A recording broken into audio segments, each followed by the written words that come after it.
All right. Well, good morning, good afternoon, good evening, good night. Whenever you are watching this, always want to remind you here at Growth Groups of our what, why, and how. What am I expected to do? You are expected as a growth group leader to lead your growth group, right? So we say the 3 Ps. You're to pray, prepare, and practice. Again, I'm not holding you guys to the fire for this, so please, just between me, you, and the Holy Spirit, be honest with yourself. Am I actually doing what I said I would do? Am I praying for people? Am I preparing for my growth group? Am I actually reading the text? Am I really being diligent, or am I getting lazy? Am I getting complacent? Am I just getting so busy that I'm not doing a good job? And are you practicing? Are you worshiping? Are you getting on mission? Are you reading the Bible as if it was all about Him and what He's doing? Or are you just doing this as a religious practice? So again, practice what you preach. Prepare to preach and pray for the people you're preaching to, right? That's how you lead your growth group, and don't preach to anybody in your growth group, please. Okay. Secondly, why are you doing this? Because we want more than anything to help people grow with God and also grow with other people, right? Remember, salvation is past, present, and future tense in the Bible. So that means we have been saved. We are currently being saved. Work it out with fear and trembling. And also we will be saved, right? Paul says, having been saved, how much more saved will we be when He reappears, right? So salvation is all of those things all at the same time. And so we want to help people grow, right? The gospel is not just the ABCs and then we stop there, but the gospel is the A through Z. It's everything, how we grow with Him. That's why we want to constantly be growing and growing and growing in our relationship with God. If you're not moving forward in relationships, then you're moving backwards. Even if you're staying still, that's going backwards. So remember all that from training, and also growing with people, right? And the Bible always talks about us as a city, as a family, as a body, all plural things, never as individuals.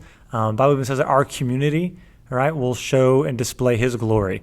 So how we love one another, how we support one another, all those things. So a lot of stuff to why we're doing this. Very important biblical mandates here, right? And then how do we do it, right? We do it by remembering and then reacting. Remember what He did. Remember, get this order correct, right? Remember, this is how we grow. This is the practical, right? I heard somebody talking about, man, I really want lessons more practical. Listen, don't complicate this. This is really simple, okay? Constantly be obsessively thinking and dreaming and finding Jesus in every little bitty thing and the goodness of the gospel in everything. And then out of that, let your reactions come. You already know what to do. I mean, love God, love your neighbor. Are you doing that perfectly? No. Neither am I. So don't worry about learning more things you need to learn. You need to remember the things you already know. Grow in that. Become excellent at everything. Your job, you're remembering Him, right? All those kind of things. We want to help equip ourselves as well as everybody else to remember who He is, what He's done, what He will do, what He's currently doing, right? And then out of that, God, what do you want me to do? You want me to pray? You want me to give? You want me to go? You want me to show? You want me to tell? Whatever you want me to do, God. You want me to forgive? You want me to do all the things that the Bible tells us we should be doing? You have to do it out of that, or you become a whitewashed tomb. You become a cup that's clean on the outside, but inside it's full of wretchedness, right? You got to have both, have to, right? But you got to also have them in order. So again, how do we do this? We're practicing it ourselves, leaders, but then we're also helping other people by reminding them, by encouraging them, by calling them to the mat when you have a relationship to do that kind of stuff, and then pushing them, hey, listen, you need to do this thing, but look, why are you doing it? Or why are you not doing it? Let's get to the worship. That's the remember part, right? And get into that. So hopefully you remember that. Hopefully that does something for you. Okay, let's jump into our lesson for this one. So this is lesson 31. We're in the United Kingdom, part 3, David and Goliath. So again, what we did, just kind of give you a little insider, right? So we talked about Saul and Samuel and kind of set this up, and Saul's rejection a couple weeks ago. And then last week, they had the service project break. And then last week, we talked about Ruth, played catchphrase. We kind of went backwards because Ruth chronologically is back in the period of the Judges, right? So Ruth back then, but Ruth kind of setting up again now, getting to David. So we had the United Kingdom still. We're with Saul, this kind of crummy king, and now we're going to get into David, who is really, well, they're all crummy in their own way, but David is really the good king. You're supposed to compare and contrast David and Saul, I think, in the Bible. So again, we can't get to everything, so you'll see what we're doing with this today. Our main takeaway, what has to happen, right, what we have to land on, what brings us unity as a growth group ministry, is what we want people to be. Our goal today is to see how David's story is the appetizer to the meal that is the gospel of Jesus, right? Our goal today is worship, and honestly, every day, right? Your goal after this lesson is people think, wow, Jesus, He's greater, He's bigger. Wow, God, He's greater, He's bigger. That's our goal, Okay, that's our aim for today for that. Okay, get to that goal. Anything else is candy, but that's the meat and potatoes for us is worship. That's our goal. Okay, so a little change here. I kind of been thinking about a preamble, and I just remember doing it last semester too. And sometimes I'd skip some things, or sometimes I felt really awkward and long of talking a long time going through all these 7 things. So I was thinking about this week and talking to like Allie and Chris here at the office as well. And kind of want to encourage you guys with this. I changed some of the wording here, but really just focusing on these first 4. And I put these other 3 in red because we're going to do them down here. So today, this week, skip these 3. Okay, so just pre-study again. Something simple as, hey, hope you all are getting this. Please take time to do it. It's great. What we're doing here, if you're new with us, if there's somebody new, maybe you can skip this, and maybe you need to remind this. I think it's good to remind them. But hey, remember, we're going 3 years. It's taking 3 years. Okay, we have a big picture of what we're doing here, of going through the Bible, looking at it as a story, right? As a story of His glory. We're taking a big picture. We're not able to go verse by verse. And every little bitty thing, we're looking at it big. So let's remember that as we go through this today, right? We're not trying to get every little bitty nugget out of every single word and syllable in the Hebrew. We're really just going for how does this story fit into all the stories? Because we summarize the whole story of the Bible as creation, fall, redemption, and restoration, right? And we're also in growth, we're talking a lot about cat and dog. As we're looking through the story of creation, fall, redemption, and restoration, the story of the Bible, we want to learn about Him. What He's done, what He's doing, and what He promises to do in the future. So again, remind people of that, but gosh, be brief. Don't be awkward. If you see people looking out the window and tuning you out, really be careful there, okay? And then normally we go here and we briefly would summarize where we are so far. We're going to jump down to that. So normally you would just do this in the preamble, but right now it's like, hey, let's get started. Okay, let's get started today. Remember, we're doing all these things. As a growth group, let's kind of outline where we are so far in this story of the Bible so far, all right? So, okay, the very beginning, and this I would say real quick, so the very beginning, we started the very first lesson talking about Genesis 1, all right? Genesis 1 is the story of what?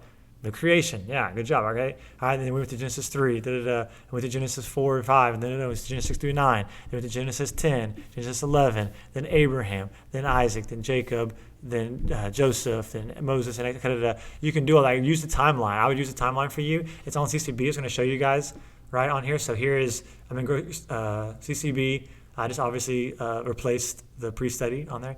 Okay, and then files. Okay, if you go down, see there's the top one, the pre-study. I emailed you guys out the other day. You go down just a little bit. There's the blank timeline, all that. A couple down from that is a PDF of the timeline. All right, so you can have this. It's right here on digital format. Boom, where we are right now. All right, so again, one thing I should do with my students, I don't know if this is the way you should do it with your group, but it's the way that I would do it, is with my students, I always taught them. I'd say Genesis 1 and 2, they'd say the creation. I'd say Genesis 3, they'd say the fall. I'd say Genesis 4 through 5, they'd say Adam's family. I'd say Genesis 6 through 9, they'd say Noah and the flood. I'd say Genesis 11, they'd say Tower of Babel. I'd say Genesis 10, they'd say Table of Nations. I'd say Abraham, they'd say Great Commission. I'd say Isaac, they'd say Isaac because there's nothing there.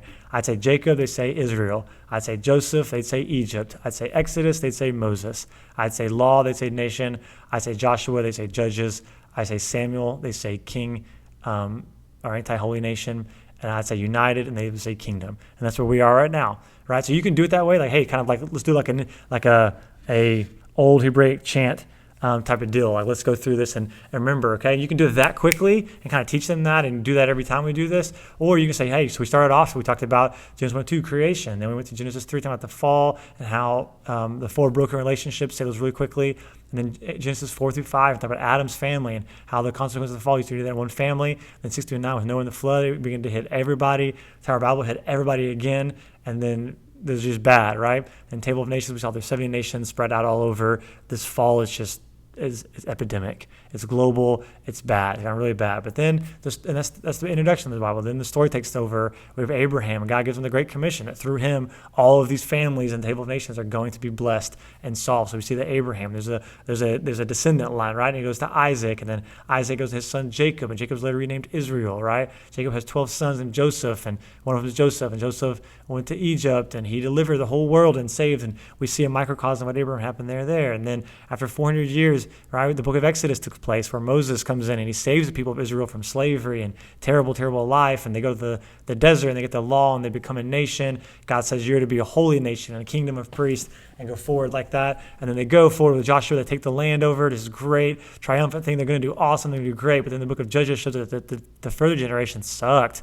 and they were not a holy nation, not a kingdom of priests. Quickly, the last judge was a guy named Samuel, and with the book of Samuel, they asked for a king. They didn't want to be that anymore. They wanted to be like everybody else, so he gave him a king, and they got Saul, and Saul starts the United Kingdom. We saw last week or 2 weeks ago that Saul was rejected. That leads us today to David's. Boom. Something like that quick, like I just did right there, but just left a lot of me talking. If you can get them to say that, that would be better, okay? So there it is on CCB. Hope that would make sense, okay? Kind of get them through that there. Okay, remember this, you're a storyteller. Get the growth group to do this, not you. Maybe give each part of the hash mark like I just told you. Either way, go quickly, don't preach until you're here. Again, here's my big takeaway for this whole part, okay? Inch by inch learning. Okay, my old coach used to always tell me, inch by inch is a cinch. Yard by yard is hard. If you're trying to communicate everything that we've just talked about in the past year and a half so far in this one bullet point, that's a yard. That's hard. You're going to bore everybody. Just give it through them. Go through it today, and then you know what? Next week, go through it again, and another week, go through it again. And I mean, again, it's that repetition brings revelation type of deal. So don't worry if you don't do this perfectly. Just make sure that you're doing something like this where you're summarizing where we are, or if I ask you to do an outline like this with your group or a blank outline, which we'll do a couple more times. Trying to find some creative ways to get this to you guys. So hopefully that makes sense. Call me if it doesn't, okay? After you've gone through the outline, you got to where we are right now. We're here at the United Kingdom. Last week we talked about Saul and his rejection. Let's jump into 1 Samuel 16, right? Hopefully you guys read 16 as well. 16 is when you see that Samuel goes and anoints David and do this. And then now we come to this very, very, massive epic story of David and Goliath in chapter 17. I'm sure you all read it, but just in case you didn't, let's all read this together. And you as a growth group leader need to be quiet at this point. Hey, so-and-so, why don't you start reading, and I'll tell you when to stop. Ready, set, go. Boom. They start reading. Hey, great job. Hey, why don't you pick up? Or, hey, would you mind reading this part? Or would you mind reading that? It's a long chapter, so one person reading it could get boring. Popcorn around is always the way I like to do it. Everybody reading it, get that text in there. And then you're going to ask this very, very leading question. And I know it's a leading question, and I know it's really, I'm looking for one answer. I apologize. But this kind of right here, this one really serves for a reminder of all of this up here, right? So the question you're going to ask after you read. All right, guys, hey, quick little question just kind of before we get started here. Who all were intended to benefit from David's victory over Goliath? Okay, once you look through the text, I'll look back to chapter 17. Let's take a minute. Okay, who all were intended to benefit from David's victory over Goliath, right? How do you know they were? What verse or verses show you that, right? Don't just say, well, I think this. Don't tell me your opinion. Get into the text. Let's look at it really quick. Who all were intended to benefit, right? Was it just for David? Was it just for certain people? Was it just for a certain nation? Who is it for? Who is it intended for? What verse tells you that? Remember the story of your glory as you're going through that, okay? Boom. They go through that. They think about it for a little bit, maybe get some answers. Let them kind of flagellate for a little bit. And then here is something I wrote. You're not going to be able to read this, but verse 46, I think, tells you everything that you need to know about who this was for. Right? David had some mixed motivations for this, but here he states something that should resonate with us because we've been studying it since the beginning of the Bible. Right? Here's what it says. David says, "This day the Lord will deliver you up into my hands, and I will strike you down, and I will remove your head from you. And I will give the dead bodies of the army of the Philistines this day to the birds of the sky and the wild beasts of the earth." And here's why. "So that all of the nations, all of the earth, may know that there's a God in Israel." This is why I'm doing this. This is why I'm going to kill you, Goliath, because I want all the nations of the earth to know that there's a God in Israel, right? The whole point of this question I'm asking here is to simply remind people that God is not simply the God of Israel, but the God of all of creation, of every family, of every tongue, of every people group, of every nation, of the whole earth. This is the story of his glory, right? This is what we're talking about. The Bible is a single story about God's mission to all of humanity, right? Remember, it's not a book of do's and don'ts. It's not an ancient form of Google so that you can have your best life now, but it is a book about a husband's wife who died and went to hell, and he went to hell and died himself just so he could be with her and to seek and to save her, right? That's what we're trying to go for here. If you've ever seen the movie, there's been What Dreams May Come with Robin Williams, like this literally happens, right? She dies and suicide, and he goes to hell to rescue her back. Of course, it's make believe, and it's all that idea. But that's a great picture of the gospel. This is what Jesus did: that he literally went through hell because he wanted us, because he wanted to find us, right? This is what the story of the Bible is about. So get a little bit there, but don't spend a ton of time, I guess. But we're trying to remind everybody that what we're doing here and what it's all about, right? So hopefully that makes sense. If you hate that and you need to skip it, I'm okay with that. Again, that doesn't get us to our takeaway, but I think it's a really, really good point that ties in the whole semester of what we're trying to do. Okay, so I encourage you with that. Once you've done that, then we're going to split everybody into pairs. Okay, hey, would you all grab somebody, girls with girls, guys with guys? Let's grab a partner. Okay, if you might have one group that has 3 if you have an odd number. I guess 2 groups of 3 for guys and girls, right? That might happen, it might not. In the pairs, give them about 20, 30 minutes to answer these 4 questions with their partner. Okay, so they're going to get in the text, and they're going to answer these 4 questions. So whether you want to put this up on a screen and wherever you are, or text them to everybody, or write them all down on little cards and give them to everybody, up to you. Okay, but here's 4 things you're going to ask them to think about. Okay, first thing ask them is, okay, how many things about David's story, how many things about David in this story remind you of Jesus and his life and his ministry. Okay, another way of saying that is this: how are David and Jesus, how is what they both did or did not do similar or the same? How are they alike?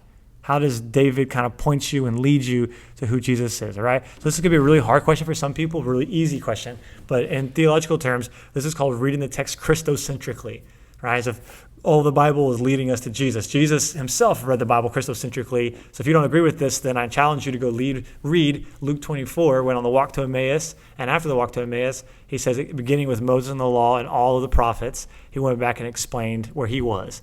Right, so that can fulfill everything. This is a huge theme in the New Testament. If you don't have it, don't understand that, let me know. I'd love to give you some more verses. It's all over the place. Jesus himself said it, so that's enough for me.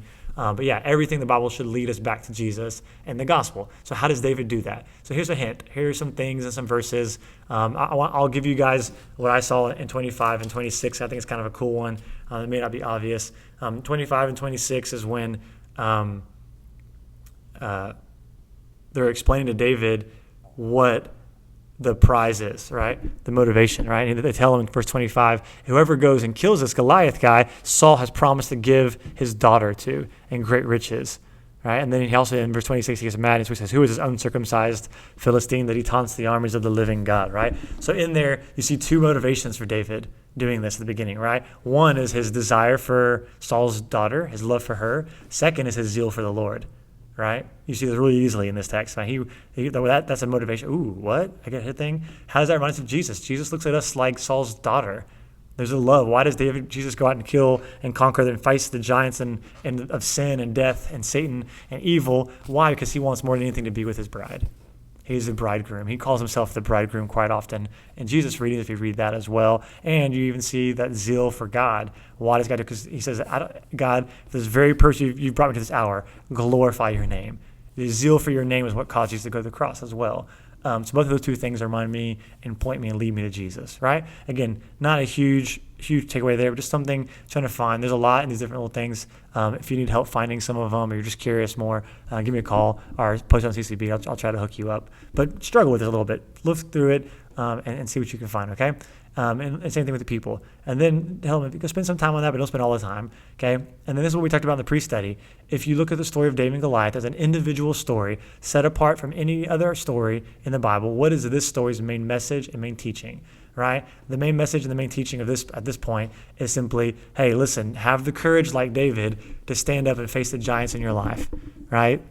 Maybe something big, a big obstacle coming, maybe even a spiritual battle. Look, you need to gird your loins up and fight the Goliaths of your life and have courage, because God will deliver you and God will save you from all the bad things, big bad people in the world type of deal, okay? That's how I would say, that's what makes sense to me. You might have something different, knock yourself out. Now, contrary to that, if you look at this story of David and Goliath as part of the Bible's overall story, about how God saves by grace through Jesus, then what is this main message or its main teaching? It's not that we need to do this stuff, but that David is a version of Jesus. David is a representative of Jesus. That this story, this message or teaching is that we can't do this. We're all like Saul and the Israelites who are cowering up on the mountaintop, deathly afraid to go down there and fight and can't do it. Even though we have our resources, we're scared and we can't. And we need somebody to go fight the battles for us against sin, death, evil, our human nature, the problems of the fall. We can't do it. We need a David king to step in there and fight for us. That's the overall message of the Bible. That's this message of the Bible as well, okay? That's what I think. We can argue that if you'd like. But again, that's our point here. Again, worshiping. What are the pros and cons of each of these 2 approaches to reading the Bible? Okay, I put here no wrong or right on here. Now, of course, I would say this is not wrong and this is right. I would say this is incomplete. Not incorrect, but incomplete. Yes, that's true to a degree in certain instances. I don't know if at every instance it is, but this one is true all the time. So, yeah, you can have that thought and understand that, and true, God will help you. But I think the point of the story is this. So what are the pros and cons of that? No right or wrong. Just what do you think? What's your opinion, right? If they don't get to that, that's fine. But really kind of getting to these three things, what we're going for here, that's just another one to help kind of talk through that. And again, not, hey, well, I think this is all right. Well, you're wrong. No, don't tell somebody, hey, you're wrong with this, because it's not a dogma we should die on. It's just an opinion, honestly, at that point. After roughly, again, don't be a legalistic Lucy here, but after roughly 20, 30 minutes, depending on how each pair is doing your growth group, get everybody back together and just share your insights. Hey, what did y'all get for A? What did y'all find? Here's what I found. What did y'all say for this? What did y'all say for this? And if you don't have time, if you're kind of tight on time, I wouldn't do that. I wouldn't share your insights with the whole group. I would just trust it in the pairs, and through the Holy Spirit, they share what they need to share, and they do what they need to do. And if you don't have time to share that, then don't. But if you do, that's kind of cool. I like hearing what everybody came up with, and maybe just pick one thing if you don't have time to do all that. But be smart, right? Watch your clock, honor your people's time, right? Be careful of that. And then finish with the last and most important, and here's the key word for you guys, practical question. This is the most practical thing you can do to grow in the relationship with God, which is a growth group. Right? That's how we want to grow. This is the most practical thing you can ask. What specifically do we need to remember about what we need to do today? How we need to be like David? No. What do we need to remember about God today? What do we need to remember about him today? Okay? That could be a million things, right? And you know this thing, we've asked about this. Prayer lesson, we grow by remembering and reacting. Added this on here, right? And this kind of goes with number 4 here. We grow not by trying to do Christianity better, but trying to enjoy Christ deeper. Okay? That's how we grow. This right here will lead to religious self-righteousness, works righteousness, achievement idols, all kinds of terrible things. Nothing to do with Jesus. But if we say, God, help us to enjoy you deeper. Help us to enjoy in the finished work of what Jesus did, right? Come all of me who are weary and heavy laden, I will give you rest. Enter into my rest prepared for you, right? These are the things Jesus is saying. Hey, you want to be the greatest? You got to be the last. You want to save your life? Lose it. Stop trying to save your life by being the best Christian. Lose that and enjoy what he's done for you. And out of that, remembering him, out of thinking about that, boom, now we shift into reacting, right? God, oh my Lanta, if I haven't gotten to this point, I can't move on. I shouldn't move on, okay? Because we don't want to make a legalistic thing out of this, right? But God, as I am enjoying you, as I'm understanding more about how great you are and how vastly just awesome you are, okay? I'm learning about his mission, right? Learning about his mission. To now I'm learning, okay, God, how do I participate in it?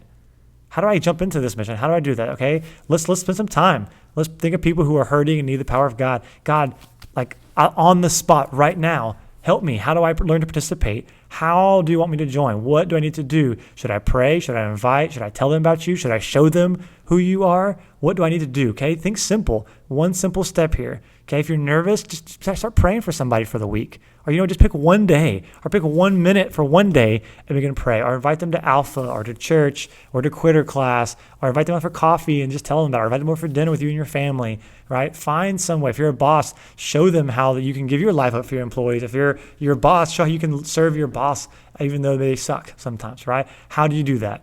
How? God, show me, please. And write it down and talk to your group about it. Secondly, God, who is somebody that's not been saved by your mission? How do I join them? What should I do? Same thing, right? And then third, we look at our Joshua Project people who don't know God yet. God, what do I need to do? How can I pray for these people? How can I remember to join your mission with them? Put them up in your fridge, put it in your car, or if you just set a reminder every day, maybe you need to go. Maybe you need to give money, whatever God puts on your heart. I don't want to put you in that on you, but man, think about it. Think about what he's done for you. Enjoy him, right? Enjoy him. And as you enjoy him up here, then you get down here, it's like, okay, God, what do you want from me? And if you hear God saying, I want you to give, I want you to pray, I want you to go, I want you to invite, I want you to show, whatever it is, okay, anything I have, right? Because here's what we want to say. Here's our goal for we want to function every day. God, how can my fill in the blank be used for your mission today? All right? I'm really trying to hit that. I really encourage you guys, please don't be those people that Jesus talks about, that these people love me and they honor me with their lips, but their hearts are far from me. Don't be like these people who say, Jesus says, listen, if you love me, obey me. Do what I say. And he says to join my mission. So if we love God, we obey him. If we don't, we're a liar and the truth is not in us, according to 1 John. So get on mission. As you as a leader and as your growth, get them thinking about this. God, how can I tattoo that on your arm if you need to and look at it every day? Write it on a card and put it in your mirror. Whatever you need to do. Okay, but be thinking that, right? And then take some time to transition from praying for people outside of your growth group. That's all of this, right? This is all people outside. To, okay, God, praying for people inside. How are y'all doing? What are your needs? How can I serve you? How can I hurt you? How can I pray, give, go, tell, show for you? Right? Who's hurting in your group? Spend time. If you don't know what's going on with people in your group, what are you doing? That's terrible. Stop the process. You need to know what's going on in your group. Who's hurting? Who's in need? How can we do that, right? And again, we're called to be a city on a hill. Jesus says, let your light shine, let your good works shine so much in front of people that they glorify God. How you operate inside of the Christian city, how we treat one another as brothers and sisters in Christ is our number one evangelistic tool, the Bible says. It's not true in this church and in this city and in this nation. We're not doing this very well, but this is the mandate. How can we love each other so well? The world will know you're my disciples, not by how much you tithe, not by how often you show up at church, but the way you love one another. Do not neglect this. I beg you, please, okay? End your growth group with that. Begin your growth group with that. Infuse that in every aspect of your life. Follow up throughout the week on one another. How's this going? I know you have this going on. I've been praying for you. How'd it go? How can I encourage you? Is there anything I can do for you? What is something practical I can do? Just ask. I'll give it. What do you need? What do you want? And go from there, okay? So hopefully that all makes sense. And here's Joshua Project people, the Pontic Greeks of Turkey. Here it is. Hope that all makes sense for you guys. Again, if you have any questions, let me know. Again, don't go crazy with your thoughts with this. Keep it really simple and keep it to this main takeaway. Okay, let's get people wanting and savoring the meal that is the gospel. Let's get them worshiping and enjoying Jesus every day. And I pray as you study this lesson, you go over it, that happens to you as well. Again, anytime you need anything, call me, text me, show up at the house, CCB, whatever, communicate. Let me know how it's going and what I can do for you guys to make your life better in this ministry work more efficiently. Love you all desperately. So grateful for you all. Have a good day. Talk to you guys later. Peace.